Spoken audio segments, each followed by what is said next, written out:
sempre por você. Quando andavas a cair pelas ruas e tombando pelas calçadas, levanta-te. Mas tantas vezes não sabias quem havia levantado-te.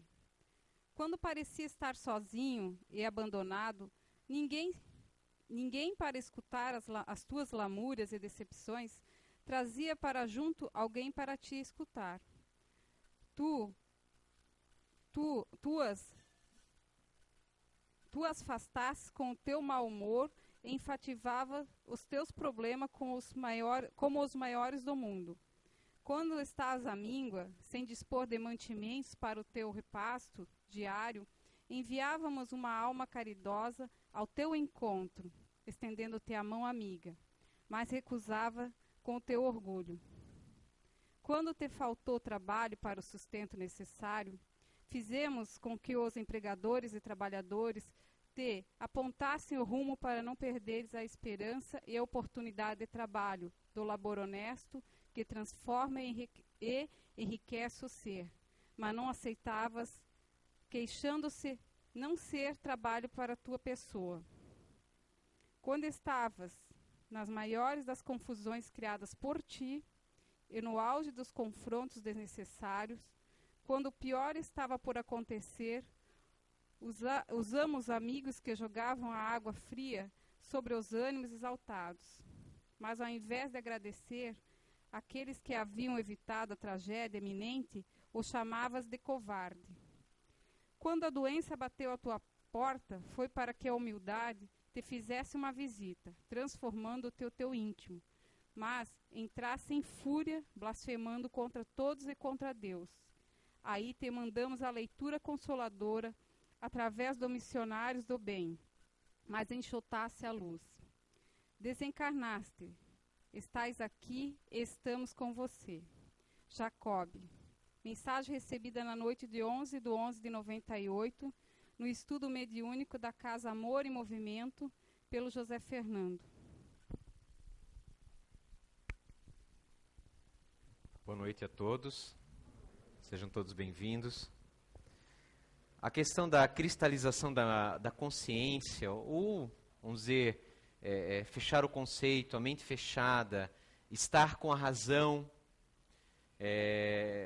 tem nos levado, né, no decorrer dos séculos da nossa caminhada como espíritos aqui nessa humanidade terrestre, né, a vários equívocos, a várias dores, a vários sofrimentos, a violências, né.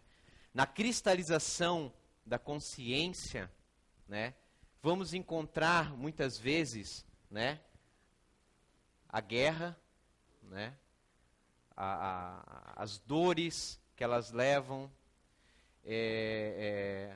a aceitação, a assimilação de conceitos equivocados.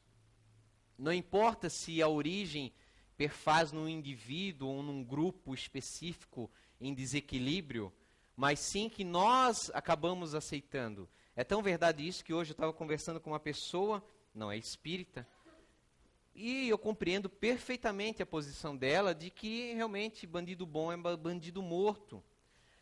A tal ponto que está a violência na atualidade, que se vê na mídia, que você acaba o quê? Assimilando também essa violência de certa forma, né? Óbvio que o conceito que, não, o bandido não olha se eu tenho família, se é uma criança, se é uma mulher, a polícia teria que receber. Eu entendo perfeitamente a posição dele. Não me caberia naquele momento ficar dissertando sobre a questão da reencarnação, da sobrevivência do espírito, se a pessoa tem um conceito de vida diferente, dentro dos conceitos que ela tem, que ela traz consigo na atualidade, ela tem uma lógica, não é verdade? Se a gente considerar uma vida única. Mas eu sei, vocês sabem que é diferente. A violência acaba gerando mais e mais violência, né? Então vocês veem que a Segunda Guerra foi algo terrível. Crianças, teve um filme agora recente, que eu estava conversando com a minha mãe, que ela viu, o menino do pijama listrado, que ao final o filho do capitão alemão fez amizade com um menino que estava no campo de concentração, adentrou, botou um pijama, que os dois consideravam um pijama, que era a vestimenta de prisioneiro, e os dois foram levados para a câmara de gás. Então a violência gera violência. A indiferença, né? Como é que a que ponto que nós chegamos, que colocamos seres humanos, deixamos passar fome, ou andamos sobre valas humanas, né? Totalmente apáticos, frios. E quando adentramos, isso é real, aconteceu, não é uma ficção. Após essa indiferença total, adentrar na casa e ter afeição para com o filho, para com a esposa. Vê a que ponto que nós chegamos do desequilíbrio humano. E aí usamos a inteligência humana, né, dentro dos nossos conceitos, como foi, pegando o exemplo da Segunda Guerra ainda, a bomba atômica, né, a qual o copiloto, após jogar a bomba, fala ainda pelo rádio: meu Deus, o que nós fizemos? E no dia seguinte, né, com a rendição lá do Japão, né, depois de exterminou completamente Hiroshima e Nagasaki. Um lado o sofrimento, a dor humana, e do outro lado jornais colocando a vitória, a felicidade. Claro, temos que olhar o contexto da época, né? Tudo que está envolvendo. Mas vamos parar para analisar, olha a loucura, o que o conceito fechado, esse conceito que nós assimilamos, quando não bem pensado, pode gerar. Ah, mas isso já foi em outras épocas. Mas vamos avançar só um pouquinho mais. Vocês vão lembrar, e devem ter visto em filmes americanos, a Guerra do Vietnã, né? Aquela foto da menina que sai correndo pelada. Até ela estava fazendo agora umas conferências a nível mundial, acho que teve até no Brasil, se não me falha a memória, na qual, além da criação da bomba atômica, o Napalm, né, que se fala, né, Napalm, né, que era uma bomba terrível que consumia a carne humana, né? Então, da onde vem isso? O que nos conduz a perder a lucidez moral que há séculos nós já estamos construindo, né? Claro, com equívocos, sim. O cristianismo chegou, Jesus nos colocou: dai a outra face, amai o inimigo. Claro, ele não fala com isso que não devemos nos defender das pessoas que estão em desequilíbrio equivocadas. Mas a falta de análise, de lucidez, para ver, será que eu estou indo além da conta? Né? Mas será que só nas calamidades gerais, se a gente avançar, chegando mais próximo da nossa geração, nós vamos lembrar daquela campanha da África, né, de combate à fome, na década de 80, se não me falha a memória, né? Talvez o pessoal mais antigo lembre que os artistas se uniram, fizeram até um LP, né, que é um LP, né, que é o CD para os mais novos, né? E acabou com a fome? Ou continua? E recentemente, né, a África tem morrido por causa do quê? De AIDS, Ebola, outras doenças. Eu sei que a gente deve fazer o trabalho de casa primeiramente. Mas muitas pessoas, porque não sei se sabem, o Brasil ele quebrou a patente, né, do coquetel da AIDS, que era de posse de várias indústrias farmacêuticas, né? Inclusive foi o José Serra que assinou na época, quando era ministro da Saúde. Ele quebrou a patente, possibilitando que chegasse remédio a esse continente acessível à população que está morrendo, que continua a morrer. Eu lembro que muitas pessoas criticaram: poxa, mas não cuida aqui, a gente tem gente... Sim, claro, tem que cuidar daqui e cuidar do outro. Se tem condições de assinar algo tão simples, né?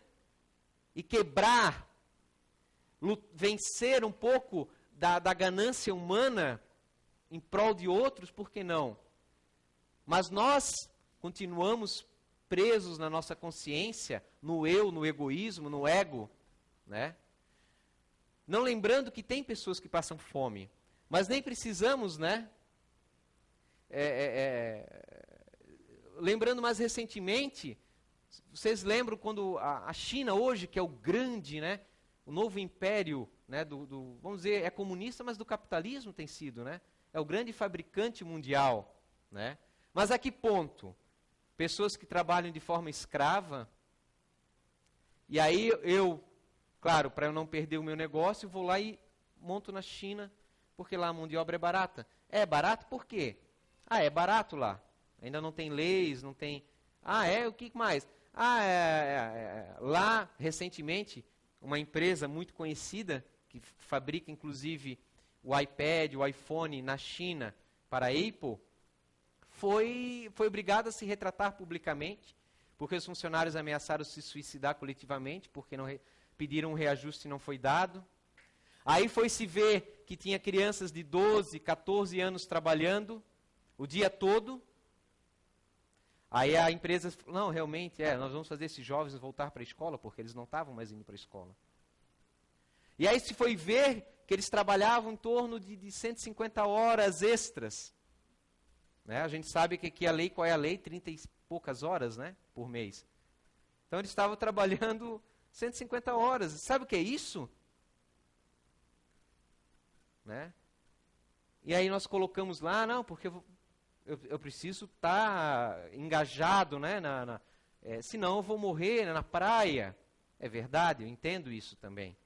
Mas só para a gente refletir. O que é fechar a consciência? Como é que eu posso ter duas caras?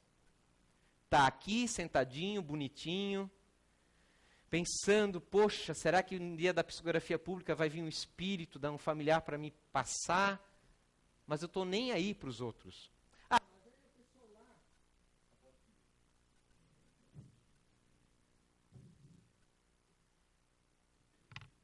Uma pausa para os nossos comerciais. Não esqueçam de... eu desliguei. Alô? E aí, nós vivemos duas caras. Quantas pessoas, nós mesmos, né?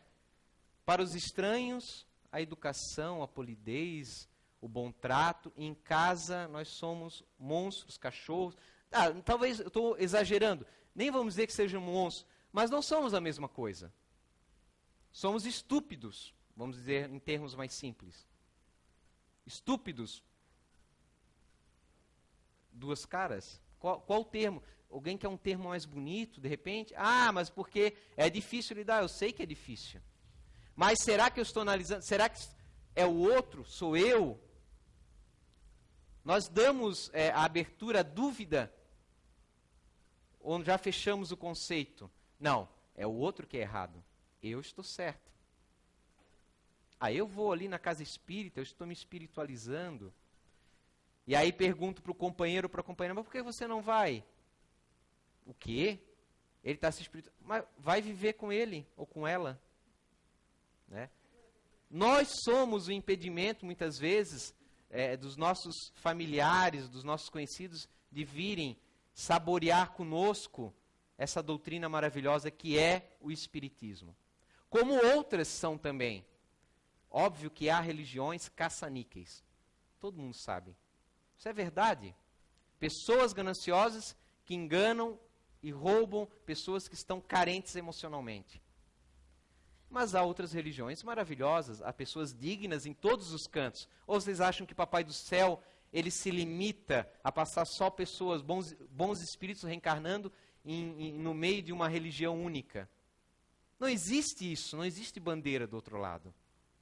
Não é esse o objetivo da vida. Mas se a gente acha que isso tudo está fora, é só olhar o Brasil também. Temos também uma favela, o esgoto céu aberto. Nós temos isso aqui, na nossa região? Muito pouco, né? Pessoas vivendo de lixão no Rio de Janeiro.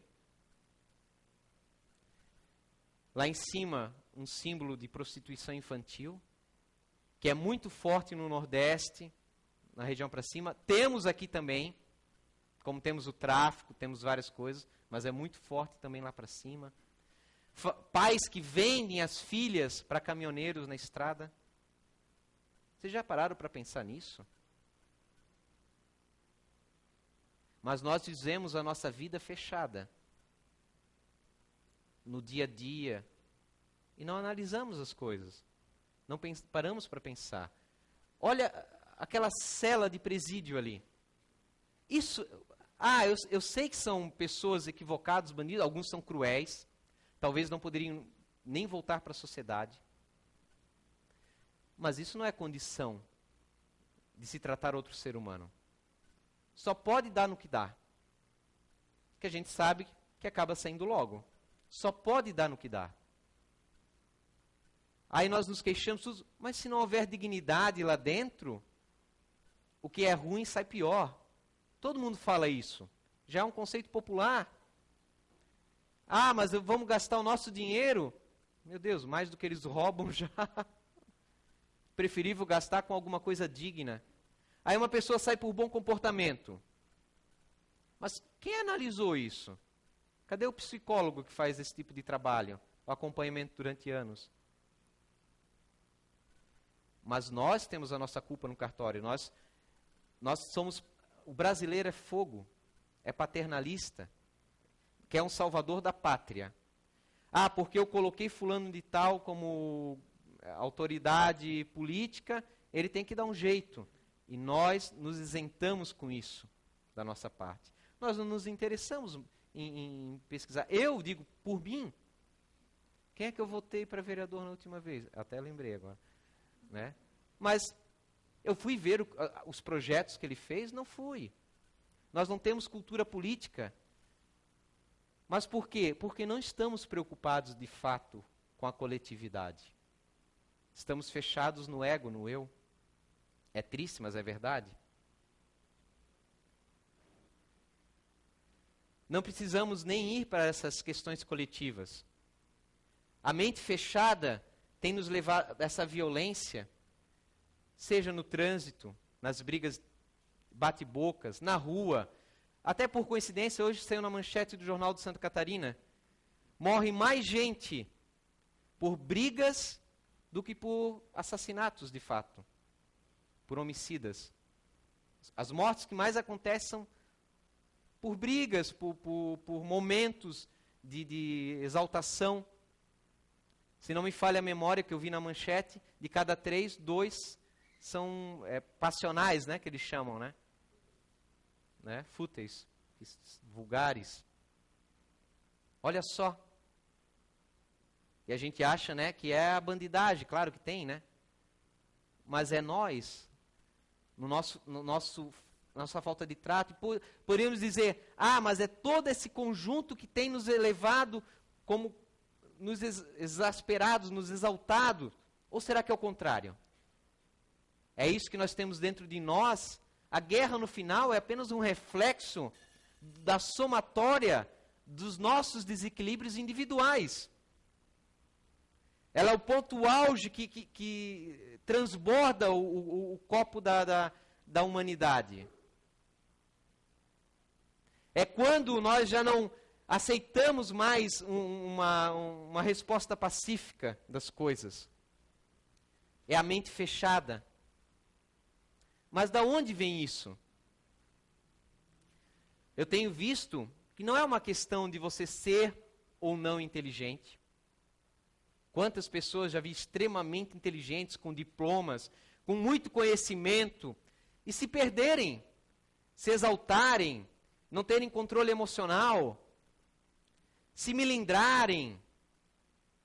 Quantas pessoas que têm um lado racional, lúcido, mas carecem o quê? De se preocupar com o outro. E tem também pessoas, por incrível que pareça, às vezes, a gente olha, poxa, às vezes a pessoa tem um lado social enorme, ela ajuda outras pessoas, às vezes pode ser até um líder de uma ONG social, né? Mas você vê que ela tem certas falhas, de repente ela faz tudo isso, como eu disse no início, para os outros, para os estranhos, e nada para o próximo, mais próximo dela. Tem pessoas que a gente conhece,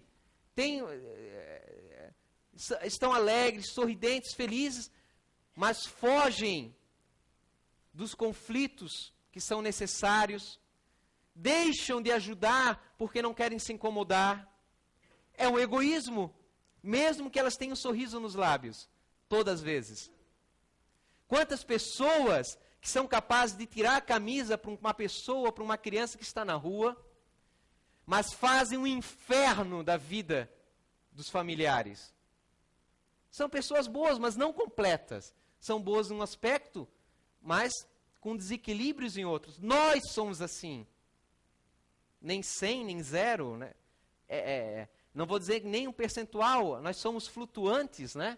No nosso dia a dia, nas horas do dia. Depende o calo que pisem. Nos melindramos, nos alteramos. Não é? Há pessoas que têm um coração frio, que a gente diz, né? Mas deu conflito, deu problemas, elas estão lá, conseguem resolver, ajudam, corrigem. Cada um dá o que dá, gente. Não nos cabe julgar. Às vezes tem aquela pessoa que nós conhecemos, quer aparecer, não sei o quê. Não importa, mas ela está fazendo algo de bom. Você está? Ela ali está querendo aparecer que é boazinha, mas ali naquele momento ela está fazendo algo de bom. Eu faço. Ela agora é quente, mas tem outras horas que ela é fria. Mas eu vivo morno. Não esquento nem esfrio.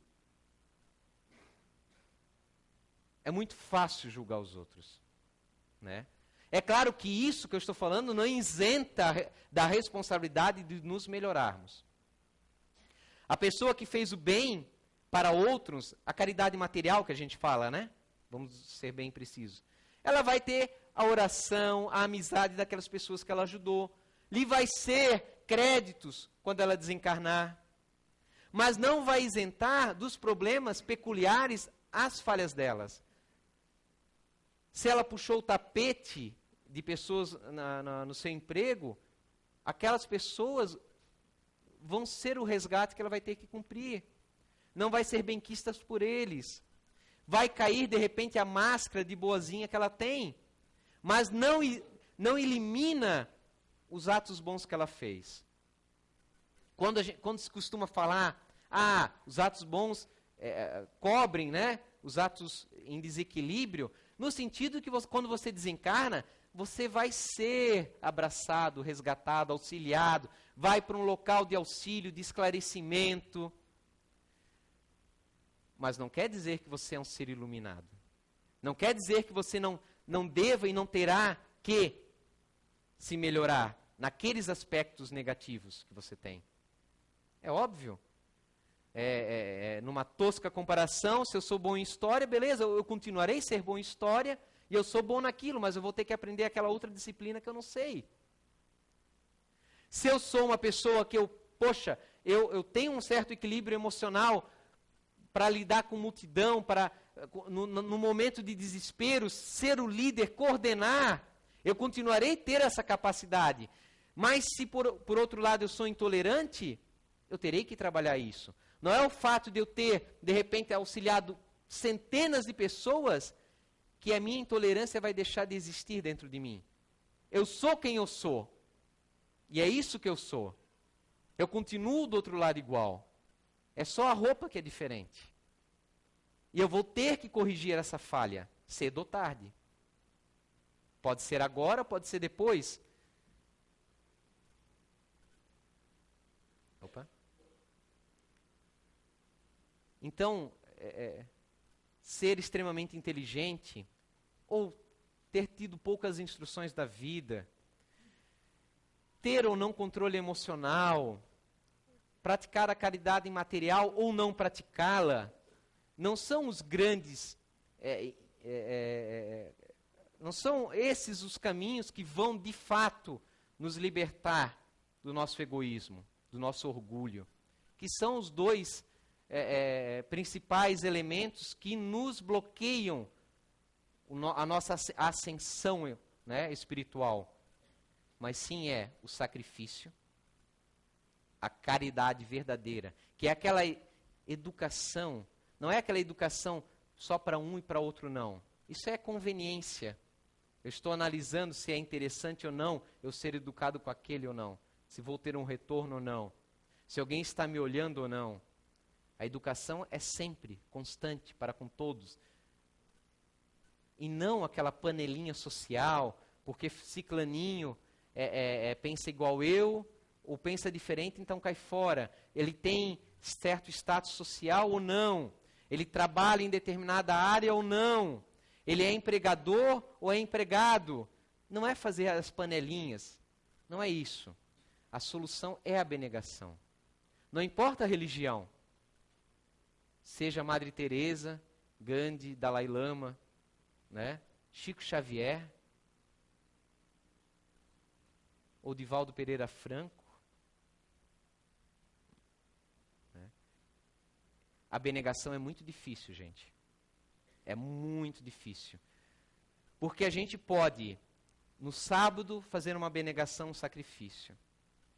Eu posso, de repente, na quarta noite, me abnegar.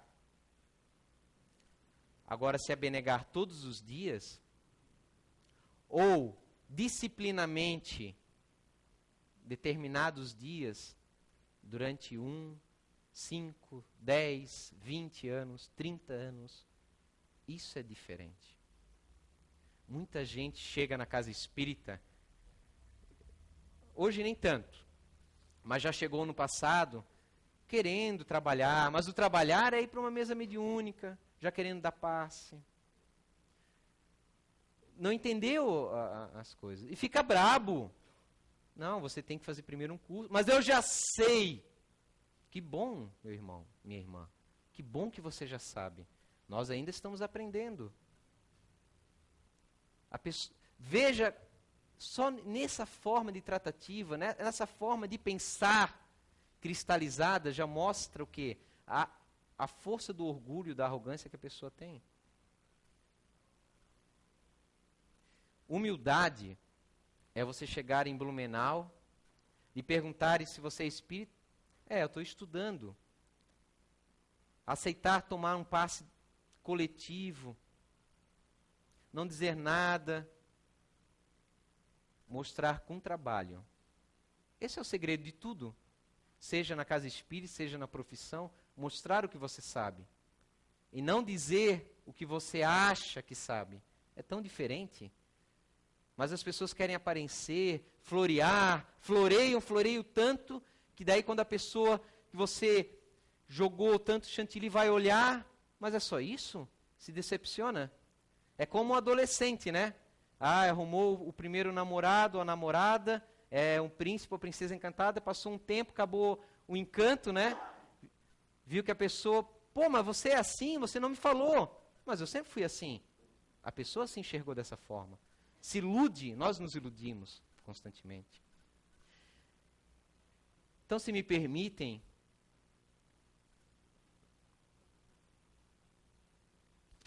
já que estamos nas festivas de final de ano, né?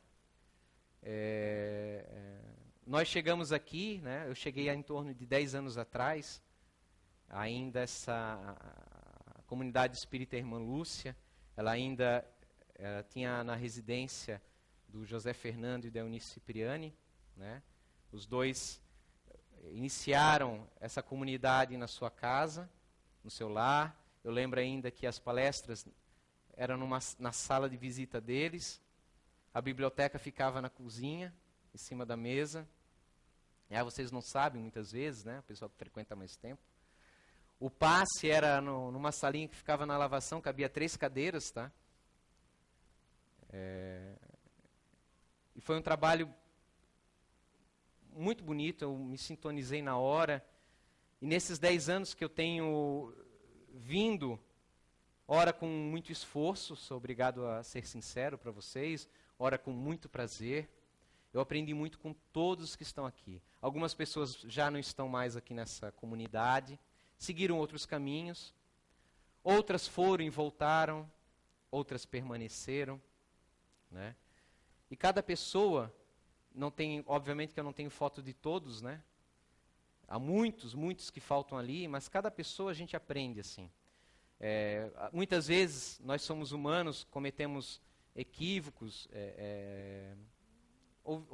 já houve, não destratar, nós não destratamos ninguém, mas intolerância um para com os outros, nos perdoamos, pedimos desculpas. Fomos aprendendo a ser mais gente, no final das contas. Então, nesses 10 anos que eu estou aqui, eu muito mais aprendi, muito mais ganhei do que eu pude ofertar. A minha oferta foi muito pequena nesses 10 anos. Eu espero que os próximos 10 eu possa devolver pelo menos um pinguinho que seja de tanto que eu aprendi, com todos, com a Nice, com a minha esposa, que eu a conheci aqui dentro, né? Não fiquei namorando, tá nos cantinhos, tá? Nós levamos 1 ano ainda para começar a namorar, porque eu era um pouco contra isso, eu sou um pouco mente fechada, né? Quem já leu esse livro deve lê-lo. É um estudo de reforma íntima, eu sou um grupo que é meio conservador, fechado na mentalidade, eu tenho que cuidar muito com isso. E eu aprendi muito com todos, mas eu aprendi muito mais, porque não há como separar, gente.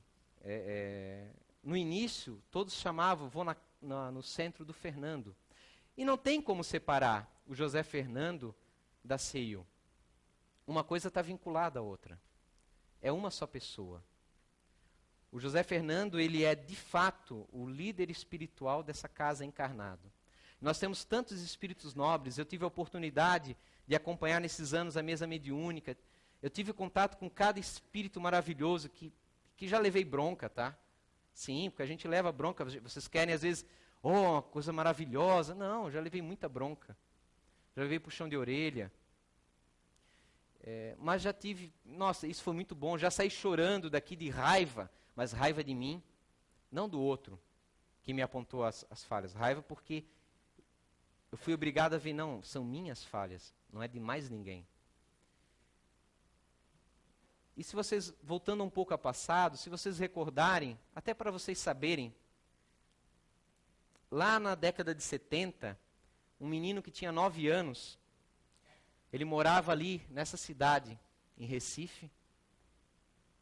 Ele se tornou bolsista de um colégio famoso, o Liceu de Artes e Ofício. E aos 9 anos, a professora de língua portuguesa estava fazendo ditado, conversando, e ele prestando atenção, mas a mão, aquela mãozinha dele, né, não parava de se mexer. Ao término da aula, a professora foi olhar, ele havia dissertado toda uma história. A professora leu, achou maravilhoso aquilo. Tanto que ele foi recomendado pela escola para um prêmio na época do Paulo Outram, ganhou a nível nacional. E não adiantava ele tentar explicar, né, dizer que, mas eu não escrevi aquilo, não é meu, eu não sei o que aconteceu, né? E ficou por isso mesmo. E a mediunidade veio à tona nele, ostensivamente, aquela mediunidade visível, difícil. Mas ele ainda não conhecia o espiritismo, não tinha nenhuma informação. O que é isso? Imagina para uma criança, um adolescente, foi expulso da Igreja Católica, mas não por causa da mediunidade, daí, por causa das perguntas. Né? Tipo daquela assim, tá, se Caim matou Abel, como é que ele montou depois uma cidade? De onde veio a esposa dele? Se não tinha mais ninguém, não... Depois foi expulso de religiões evangélicas.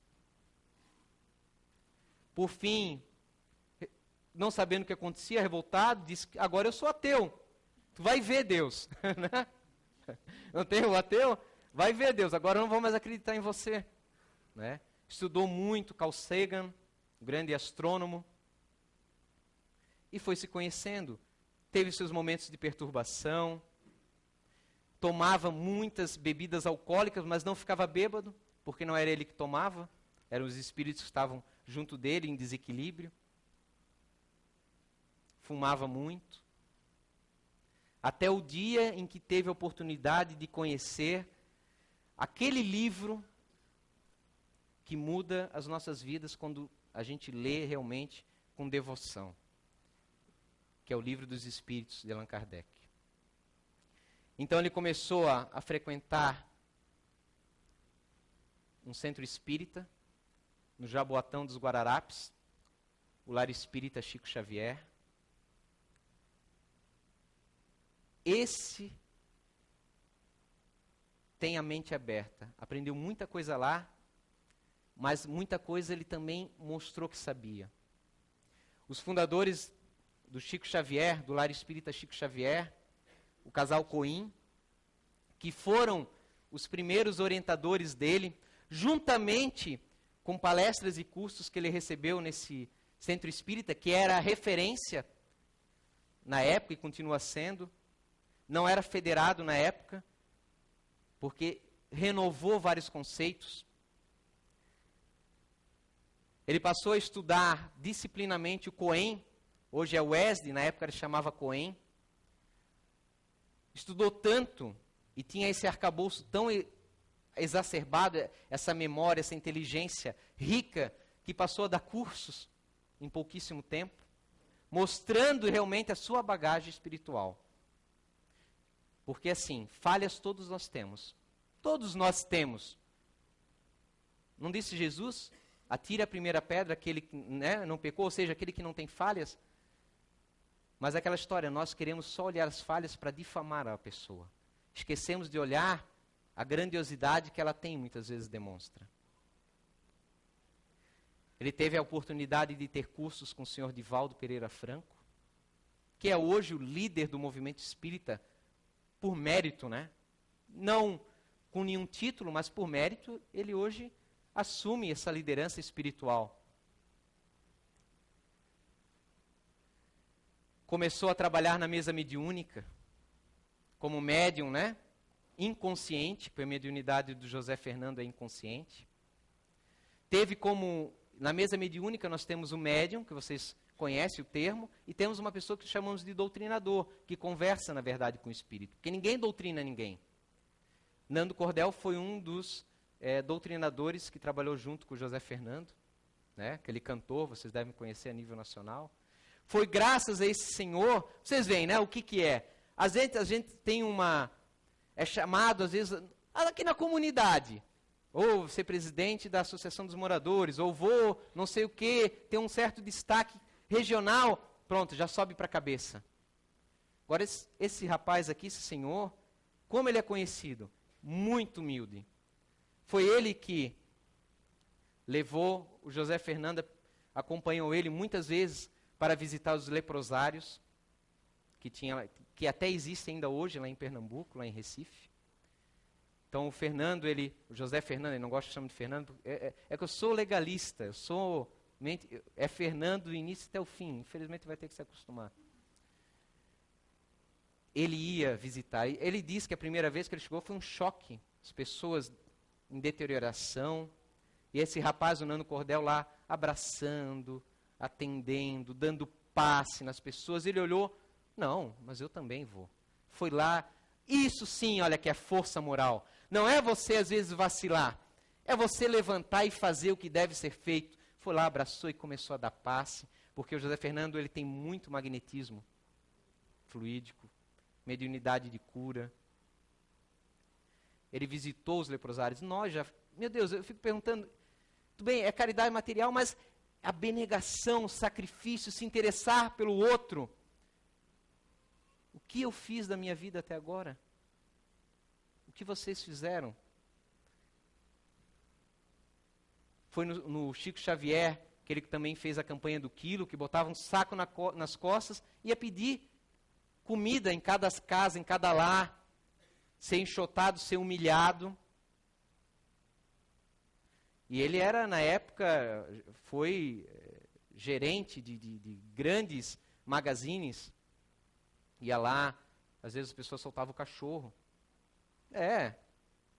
Sabe aquele dia que a gente não está bem? Não quero nada. Não vem mais aqui não. Não é capaz de dar um bom dia, pois não. Não vou perder meu tempo, Nós fazemos isso. Nós estamos, infelizmente, do outro lado da cerca. sem o saco. Com a comida, mas sem a vontade. Pelo menos ele podia ter só às vezes o saco vazio, mas tinha vontade. De que lado será que estão os bons espíritos? Daquele que tem fartura, mas vive com a consciência cristalizada, ou aquele que se abre para a vida? Muitas vezes ele atendeu mendigos nos viadutos de Recife, é extremamente perigoso, tá, gente? Muitas vezes são bandidos ou pessoas em grande desequilíbrio. Pegava às vezes crianças que tinham bicheiras, como é que a gente fala? Larvas no queixo. Chegava às vezes levar às vezes para casa para tratar, sendo que esse menino de noite poderia matar todos. Porque não é o corpo é uma criança, mas o espírito está ali dentro é outro. Já é um espírito às vezes em grandes débitos, dívidas, em desequilíbrio, no meio social que só cria mais desequilíbrio.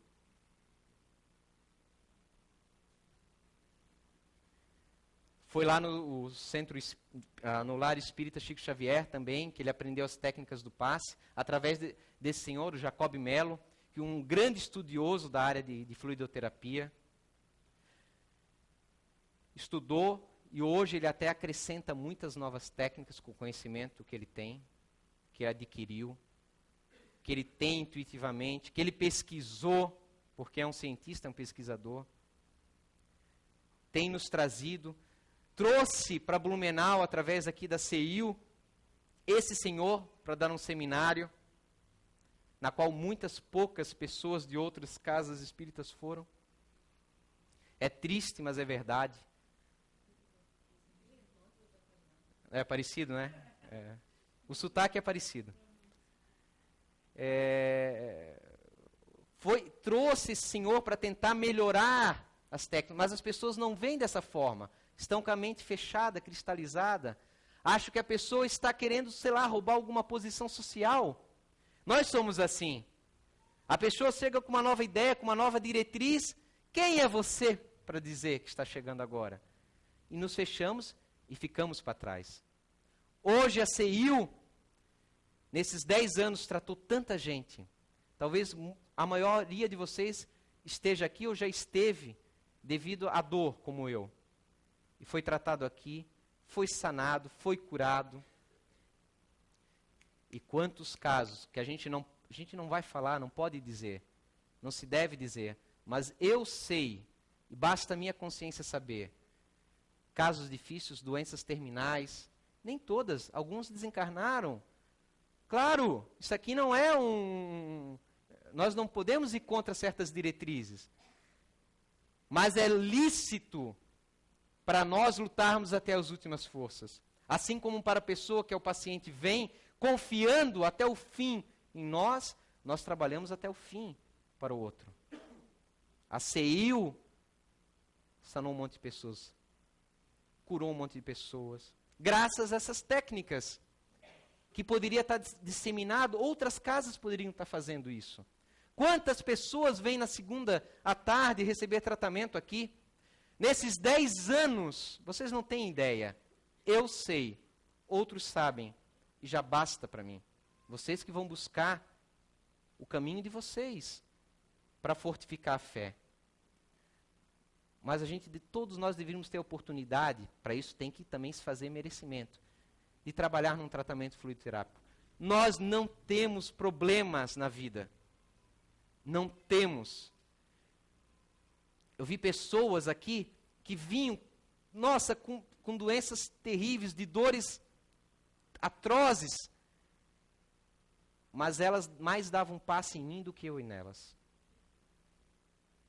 Eu tenho vergonha de mim quando eu me deixo levar por esses altos e baixos emocionais, que eu acho que agora não vai dar certo, não sei o que, e fico choramingando.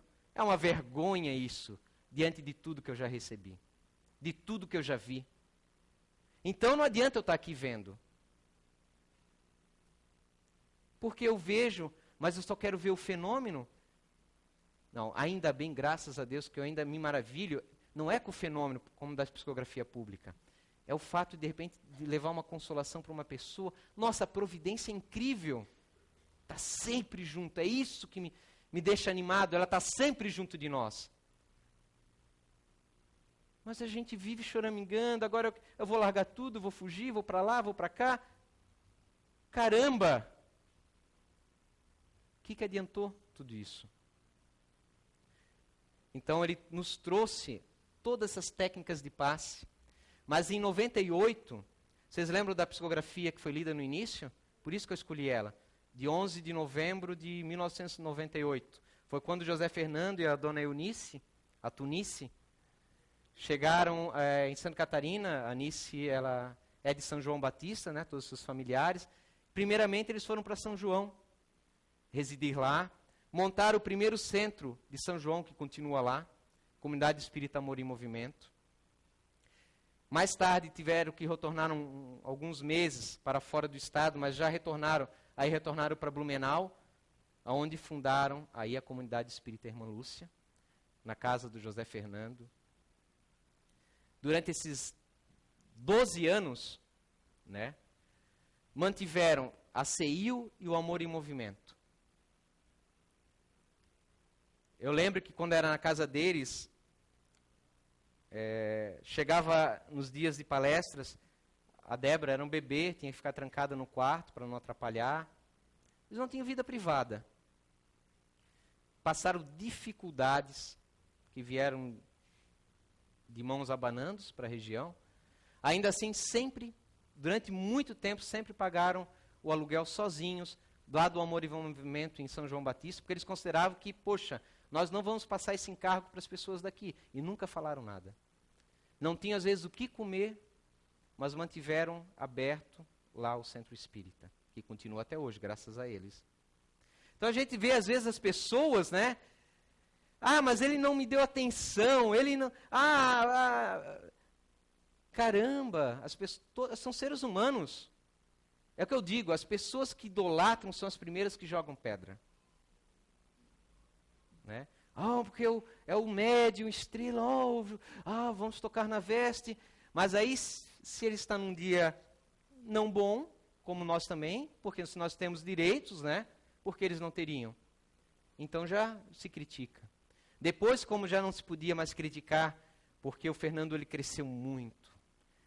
Não que ele já não fosse grande, mas ele amadureceu e cresceu muito espiritualmente. Então começaram a difamar a casa, passaram por vários conflitos em São João, ficaram firmes, continuaram lá. Quantas vezes se criou conflitos aqui dentro, patotinhas, um tentava derrubar o outro, sim, acontece isso nos bastidores. Veja como é que as coisas são de seres humanos, né? Coordenava com uma liderança incrível, de quem veio preparado para isso.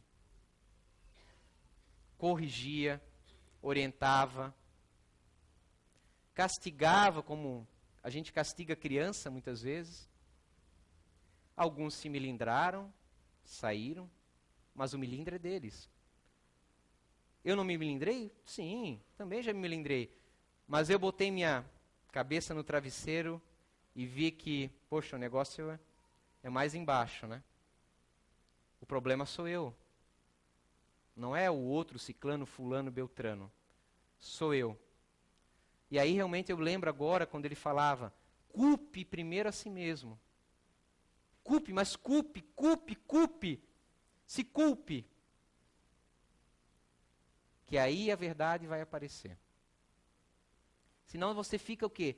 Com a consciência cristalizada, no orgulho, no equívoco. Ele nos trouxe a reforma da fluidoterapia. Numa época o Fernando falava, nosso foco é fluidoterapia. A CEIU, meu Deus, ela realmente tem muitos focos. Seja aqui na mesa mediúnica, porque cresceu tanto, né? A mesa mediúnica, foi tantas coisas. No início eu queria doutrinar, o que a gente quer doutrinar. Aí depois eu fui abaixando a minha cabeça, não, é um colóquio, é uma conversa, é uma pessoa. Muitas vezes a gente quer vir para uma casa espírita, né? Para colocar, às vezes, à tona, ou às vezes a gente até conversa com educação, com o espírito, mas fora, na rua, não é outra coisa. A conversa que você tem na rua tem que ser ali, o que tem ali tem que ser lá. É igual, não tem que ser diferente. Não muda nada, nada. É só a curiosidade, de repente o espanto no início de vocês. Mas não muda nada. A nossa mesa mediúnica, ela é única na parte de técnicas, não me cabe aqui, que eu já extrapolei o tempo. Eles vão me comer vivo depois o pessoal da diretoria, mas tudo bem. Tem técnicas únicas, a fluidoterapia, a conversa fraterna, nossa, se faziam conversas fraternas em grupos, em duplas, isso não existe. Então, foi-se feito conversas fraternas, foi-se humildemente nessa casinha de madeira aqui, ó, crescendo, de acordo. Quem vem aqui e olha e pensa em achar luxúria e ostentação, se frustra e vai embora. Mas não é porque a casa não é adequada, ela não é adequada para essa casa. Me desculpe. Eu não me acho às vezes adequado, muitas vezes, no trabalho que eu faço. E não estou aqui sendo piegas, tá? É verdade isso. Muitas vezes eu já pensei em desistir da mediúnica, da doutrinação, porque teve períodos que eu achei que minha doutrinação era horrível, e era horrível. Outras horas, vamos lá, né? Se eu parar agora, poxa, e tudo aquilo que eu recebi, vou deixar na mão também? Vou fazer o que eu posso, o que eu consigo, e pedir um retorno, críticas, para eu tentar me melhorar. Mas muitas vezes a gente não quer receber. Eu acho até que eu recebo muito poucas críticas. Nos atrasa daí. Sabe quem sabe mais da nossa verdade, de quem nós somos mesmo? Aquelas pessoas que não gostam de nós. Elas têm o perfil mais real do que nós somos do que muitas vezes nosso melhor amigo. Porque o melhor amigo não fala, não é que ele não sabe. Ele não quer nos magoar, né? Fazer nós nos melindrar, porque ele sabe que a gente se melindra com muita facilidade. Então, meu Deus, vocês têm uma oportunidade única. Eu rezo para que vocês não queiram ser só frequentadores. Vocês têm um caminho na frente de vocês fantástico, tá? Não é um caminho de rosas. Aqui ninguém vende pílula de felicidade. Não existe isso. E quem vender para vocês está mentindo. Ou vocês estão aceitando porque querem se iludir. Vocês querem só aquela palestra cheia de vocábulos bonitos, de coisas maravilhosas, que sai daqui leve, livre, solto, porque passaram a mão na cabeça e vocês podem continuar a errar como vocês têm errado até agora. Mas vocês sabem que no fundo de vocês daí, vocês sentem um vazio, que algo está faltando. É o compromisso, é o sacrifício, a abnegação e a cobrança. Porque se tem um marco da CEIU, José Fernando, é a cobrança. Graças a Deus, nós fomos muito bem cobrados nesses 10 anos que eu estou, e outros mais, outros menos. A gente chama as nossas reuniões internas de paulestras, não são palestras. Graças a Deus, porque foi nesses momentos que eu mais cresci, e outros aqui também. Então, se vocês querem mão na cabeça, estão no lugar errado. Mas se querem crescer, evoluir, né, progredir, para serem livres de fato, sejam bem-vindos a CEIU. Muito obrigado a todos e um bom fim de noite.